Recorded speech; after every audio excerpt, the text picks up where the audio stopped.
महाराष्ट्र में जब एकनाथ शिंदे गुट बगावत करता नजर आ रहा था शिवसेना के खिलाफ यानी कि उद्धव ठाकरे के खिलाफ, तो पूरी तरीके से यहां पर उद्धव ठाकरे का परिवार इस बगावत को रोकने की कोशिश कर रहा था, जिसमें रश्मि ठाकरे भी मुख्य तौर पर भूमिका अदा कर रही थी। वो विधायकों की पत्नी से बगावत रोकने की बात करती नजर आ रही थी। सभी विधायकों को वापस आने के लिए उनसे बात करती नजर आ रही थी। यहाँ तक कि एकनाथ शिंदे से भी फोन पर बातचीत हुई थी, ऐसी खबरें थी। यानी पूरी कोशिश रश्मि ठाकरे की तरफ से की गई थी कि इस बगावत को रोक लिया जाए। लेकिन दूसरी तरफ अगर बात करें कि नए मुख्यमंत्री बने एकनाथ शिंदे की पत्नी के बारे में, तो आखिर उनकी पत्नी क्या काम करते हैं? क्या वो भी राजनीति से जुड़ी हुई है? क्या राजनीति से ना जुड़े होने के बावजूद भी एकनाथ शिंदे के इन सब राजनेता के तौर पर एक बड़े फैसलों में वो अहम भूमिका निभाती है? ये कई तमाम सवाल खड़े होते हैं। आप सभी को बता दें कि किस तरीके से राजनीति समय समय पर बदलती नजर आई महाराष्ट्र की, लेकिन इन सब के बीच अब एकनाथ शिंदे ही सबसे ज़्यादा चर्चाओं का विषय है, क्योंकि देवेंद्र फडणवीस जहां डिप्टी सीएम बने तो बीजेपी ने ऐलान किया एकनाथ शिंदे नए मुख्यमंत्री होंगे।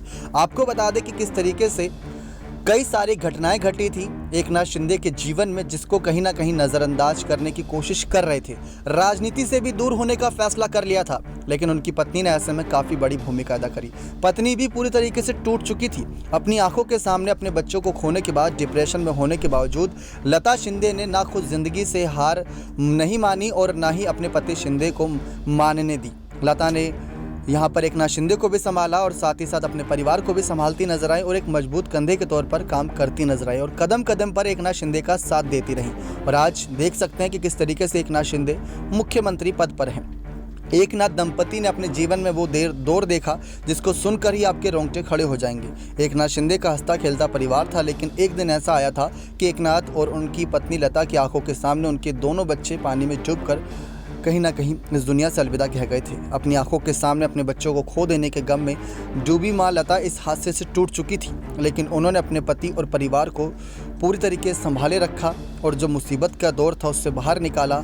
हर कठिन समय पर परिवार की ढाल बनकर खड़ी रही यहाँ पर लता शिंदे। एकनाथ शिंदे, जिनका पूरा नाम संभाजी शिंदे महाराष्ट्र राज्य जो मुख्यमंत्री बन चुके हैं, उन्होंने महज 11वीं तक पढ़ाई की मंगला हाई स्कूल और जूनियर कॉलेज ठाणे से की। लता एकनाथ शिंदे से जब उनकी शादी हुई तब दोनों कम उम्र के ही थे। अब यहाँ पर लता शिंदे के बारे में कहा जाता है कि वो क्या करती हैं। एकनाथ शिंदे की बात करें तो मुख्यमंत्री बनने से पहले वो तो विधायक थे ही, शिवसेना में काफ़ी कद बड़ा था उनका, लेकिन उससे पहले एकनाथ शिंदे जब ऑटो चलाते थे उस दौर से लेकर आज महाराष्ट्र मुख्यमंत्री बनने तक लता शिंदे ने हर स्थिति में अपने पति एकनाथ के साथ डटकर खड़ी रही। लता की बात करें तो वो बिजनेस संभालने के साथ अपने परिवार को संभालने यानी कि बिजनेस भी करती हैं।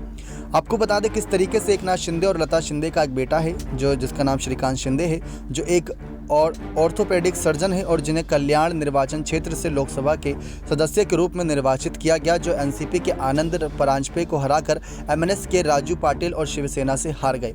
लेकिन ऐसे में अगर देखा जाए कुल मिलाकर भूमिका जो सबसे अहम रही एकनाथ शिंदे के सीएम पद तक पहुंचने की, वो थी यहाँ पर लता एकनाथ शिंदे की। जी हाँ, अगर नहीं होती वो उनके जीवन में तो एकनाथ शिंदे हार मान ही चुके थे, राजनीति से अपने कदम पीछे कर ही चुके थे। तब यहाँ पर लता एकनाथ शिंदे ने यहाँ पर पूरी भूमिका अदा करी और जिस तरीके से उन्होंने कठिन समय पर एकनाथ शिंदे का साथ दिया और अब यहाँ पर जश्न मनाती नजर आई थी। जब यहाँ पर उनकी वापसी हो रही थी एकनाथ शिंदे के सीएम के तौर पर, तो ढोल नगाड़े बजाती हुई दिखाई दी थी, तस्वीरें भी सामने आई थी। वो साफ जता रहा था कि वो जश्न किस वजह से है। तो ये अपने आप में बहुत बड़ा फैसला था कि किस तरीके से कम उम्र में ही दोनों शादी के बंधन में बंधे और अब यहाँ पर दोनों की ही चर्चाएं खूब हो रही है। और खासकर एकनाथ शिंदे की और यहाँ पर उद्धव ठाकरे की, देवेंद्र फडणवीस की संग राज ठाकरे की भी चर्चाएँ हैं, लेकिन एकनाथ शिंदे मुख्यमंत्री हैं तो जाहिर सी बात है चर्चाएं उनकी सबसे ज़्यादा हैं। नेक्स्ट 9 न्यूज़ रूम की रिपोर्ट।